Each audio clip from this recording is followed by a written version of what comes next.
Good morning friends, I am Rahul from Lucknow. Welcome to my YouTube channel. दोस्तों, आप सब कैसे हैं? दोस्तों, अगर आप मेरे चैनल पे नए हैं तो रेड बटन दबा के चैनल सब्सक्राइब कर लीजिए, बेल आइकन दबा के नोटिफिकेशन ऑन कर लीजिए, ताकि जो भी वीडियो मैं अपडेट करूं उसका नोटिफिकेशन आपको हर दिन मिल सके और हर दिन कुछ न कुछ आप नया सीख सकें। अगर आपको मेरे से बात करनी है तो आप मुझे इंस्टा पे फॉलो कर सकते हैं, learning to drive Rahul Mittal के नाम से मेरा पेज है, उसका लिंक मैं डिस्क्रिप्शन में दे दूंगा। वहाँ पे आपको मेरा कॉन्टैक्ट नंबर मिल जाएगा।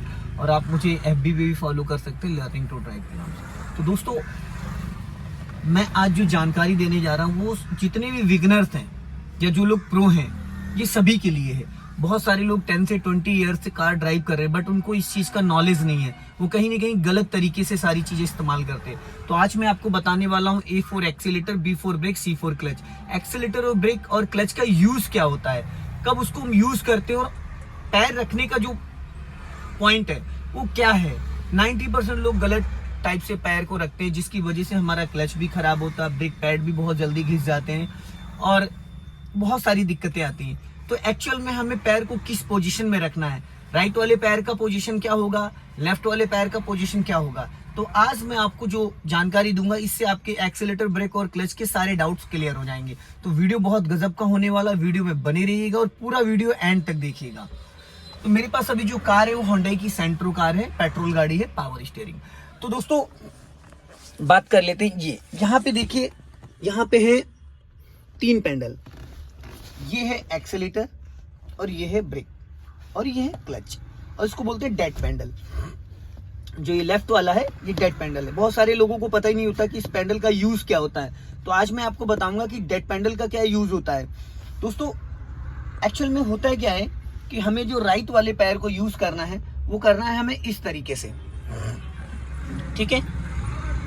ये पैर का जो पोजीशन है वो यूं रहना चाहिए। राइट वाला जो हमारा पैर है वो हमेशा रहता है ब्रेक के सेंटर में। यहाँ अगर आप देखेंगे तो ये पैर का सेंटर है, और इससे ज्यादा पैर हमारा ऊपर नहीं जाना चाहिए। कुछ लोग इतना खिसका देते हैं, कुछ लोग ऐसे रख लेते हैं, कुछ लोग ऐसे रख लेते हैं। तो इसका जो सही तरीका है दोस्तों वो है ये। अब आप देख रहे हैं ये मेरा पैर है ब्रेक के सेंटर में, तो ब्रेक और एक्सीलेटर ये बस, इससे ज्यादा नहीं। कुछ लोगों का पैर ऐसे रहता है, आधा पैर एक्सीलेटर पे रहता है, आधा ब्रेक पे रहता है, तो ये भी गलत है। इससे क्या होगा कि जब आप एक्सीलेटर दबाओगे तो ब्रेक भी दबेगा, ऐसी कंडीशन में। तो ऐसे पैर कभी नहीं रखना होता, ये चीज हमेशा ध्यान दीजिएगा। पैर रखने का जो सही तरीका है वो ये है ब्रेक और ये एक्सीलेटर। पैर को पूरी तरीके से आपको खोलना है, इसको ब्रेक एक्सीलेटर, ब्रेक एक्सीलेटर। जब आप पैर का पोजीशन ये रखेंगे, राइट वाले पैर की बात कर रहा हूं, तो कभी भी गलती से एक्सीलेटर नहीं दबेगा। जब आप पैर को लेके आएंगे, होल्ड करेंगे, तो ये ब्रेक पे आ गया। और जब आप एक्सीलेटर के लिए, तो आपको V बनाना है, राइट वाले पैर से V बनाना है। ये था राइट तरीका। ये तरीका होता है ना। 1 इंच देख रहे हैं आप, ये जो मेरा पैर का टो है ये ऊपर नहीं जा रहा। ज्यादातर लोग ऐसे करते हैं, पैर यहाँ होता है, उनकी हील ये हवा में आ जाती है, तो उनके पैर का पूरा वजन जो है वो पैडल पे रहता है। तो ना चाह के भी पैडल पुश हो जाता है, 10 to 20% ब्रेक लगा रहता है। और ये एक्सीलेटर वाला जो रोल है वो इशारा करना है। ज्यादातर लोग इस पैर को कैसे यूज करते हैं, एक्सीलेटर ब्रेक, एक्सीलेटर ब्रेक। कभी यहाँ पैर पड़ा तो कभी यहाँ पड़ा, तो कभी ऐसे पड़ा, तो कभी वो ऐसे दबाया, कभी ऐसे पड़ा। तो ये तरीका होता है लोगों को पैर का यूज करने का। मैंने देखा बहुत सारे लोग 10 से 20 ईयर से कार चला रहे हैं, पर उनको ये पॉइंट नहीं पता है। इससे कभी भी आपसे एक्सीडेंट नहीं होगा, कभी भी बाई मिस्टेक एक्सीलेटर नहीं दबेगा।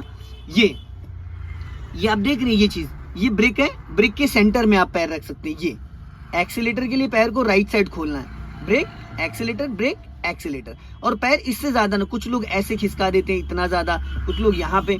हमें हमेशा टो वाले पॉइंट से ये एक्सीलेटर ब्रेक को बहुत लाइटली लेना है। तो ये दोस्तों एक्सीलेटर और ब्रेक को यूज करने का तरीका है। कुछ लोग ऐसे उठाते हैं, ऐसे ऐसे ऐसे, ये नहीं। कुछ लोग ऐसे पैर रखते हैं हमेशा, तो ये ऐसे लेके। अब अगर आप ऐसे पैर लेके आ रहे हो तो ये देखो पैर का पोजीशन क्या है। ना चाह के भी हमेशा सडन में जब अचानक कुछ होता है तो ये ऐसे जाता है, ऐसे जाता है। आप दबाना चाहते हो ब्रेक, दब जाता है एक्सीलेटर। तो पैर कभी भी ऐसे नहीं आएगा, पैर हमेशा ऐसे रहेगा। Accelerator brake, accelerator brake, accelerator brake, ये पोजीशन आपका होना चाहिए। राइट वाले पैर की बात कर रहा हूँ, राइट वाला पैर हमेशा ऐसे चलना चाहिए, ये इस तरीके से। Accelerator brake, accelerator brake, V shape में, ठीक है। अब दोस्तों बात करते हैं क्लच के बारे में कि क्लच का एक्चुअल में यूज क्या होता है। क्लच का दोस्तों यूज क्या होता है कि क्लच को जब हम दबाते हैं तो हमें क्लच को प्रेशर से, जब फुल क्लच दबाना होता है तो हमें थोड़ा प्रेशर, क्योंकि क्लच प्लेटें जो होती हैं, क्लच के अंदर प्रेशर प्लेटें होती हैं, तो ये थोड़ा हार्ड होता है। अब ये कुछ लोग ऐसे पैर रख लेते हैं, कुछ लोग ऐसे रख लेते हैं, कुछ लोग इतना चढ़ा लेते हैं, कुछ लोग यहाँ से ऐसे दबाते हैं, कई तरीके हैं, लेकिन हमेशा इसका दबाने का जो पोजीशन है वो ये। आप पैर का पॉइंट देख रहे हैं, बीचों बीच पैंडल को अपने टो से ढक लेना। ये आपने पूरा इसको दबाया, फुल रिलीज करने के लिए धीरे धीरे धीरे धीरे पैर आपका ऊपर खिसक गया, फिर वापस किया ये, फिर दबाया, फिर धीरे से रिलीज किया, धीरे धीरे धीरे धीरे पैर ऊपर खिसक गया, फिर दबाया, फिर रिलीज किया, धीरे धीरे पैर ऊपर। आप ऐसा भी कर सकते हैं, अगर आपने क्लच यहाँ से टो से दबाया और जब क्लच को आप रिलीज कर रहे हैं तो धीरे धीरे धीरे धीरे आपका जो पैर है वो धीरे धीरे धीरे धीरे यूं आना चाहिए। तो पैर आपका 1% भी देखो ऊपर नहीं जा रहा है, 1% भी मेरा पैर, क्लच पूरा रिलीज हो चुका है बट मेरा पैर ऊपर नहीं खिसका। मैंने फिर पूरा क्लच दबाया, फिर धीरे धीरे मैंने क्लच को रिलीज किया, ये पैर मेरा ऊपर नहीं गया, फिर मैंने पूरा क्लच दबाया और धीरे धीरे क्लच को रिलीज किया, पैर मेरा 1% भी ऊपर नहीं गया, ये पूरा क्लच रिलीज। फिर मैंने पूरा क्लच दबाया, बट क्या है, मेरी जो हील है वो मैट पे सटी हुई है, मैट के साथ साथ पीछे आ रही है। ज्यादातर लोग क्या करते हैं, ये ऐसे ऐसे रखते हैं, ये देखो ये ऐसे छोड़ते हैं। ये जब हवा में होता है तो क्लच प्लेटें जो होती है, क्लच के अंदर जो प्रेशर प्लेटें होती हैं वो आपके पैर को फेंक देती है, तो झटके से ये छूटता है। ऐसे दबाया और ऐसे ये एड़ी ऊपर हवा में ले आते हैं, ये बस ऐसे करके वो धीरे से क्लच जब आप छोड़ोगे, क्लच को रिलीज करोगे तो ये झटके से छूटता है ऐसे करके, जिसकी वजह से फर्स्ट गियर में कार का इंजन बार बार बंद हो जाता है। तो हमेशा क्लच को जब भी आपको दबाना है तो ये यहाँ से ऐसे दबाना है, प्रेशर लगा के। हमेशा यहाँ से अगर आप पैर रखोगे तो एड़ी आपकी हवा में आ जाएगी, ना चाह के भी आप उसको सही से नहीं दबा पाओगे, ताकत ही नहीं लगेगा। मैं पूरी ताकत मैंने लगा दी, बट ये देखो पैंडल का पोजीशन देखो ये कहाँ पे है, इस वजह से ये नहीं दबता है। और हमेशा ये देखो यहाँ से पूरा 100% पैंडल दब गया, 1% भी अब बचा नहीं है। तो इससे क्या होता है कि हमारा क्लच, जब हाफ क्लच पे आप गियर डालोगे तो धीरे धीरे धीरे धीरे आपका क्लच खराब हो जाएगा।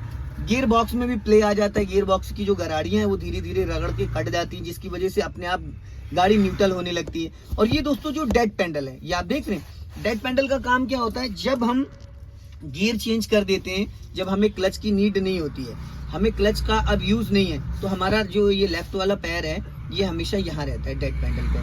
पैर डेड पेंडल पे इसलिए रखना होता है ताकि हमारे माइंड में ये कंसेप्ट क्लियर रहे कि हमारा पैर पेंडल पे है।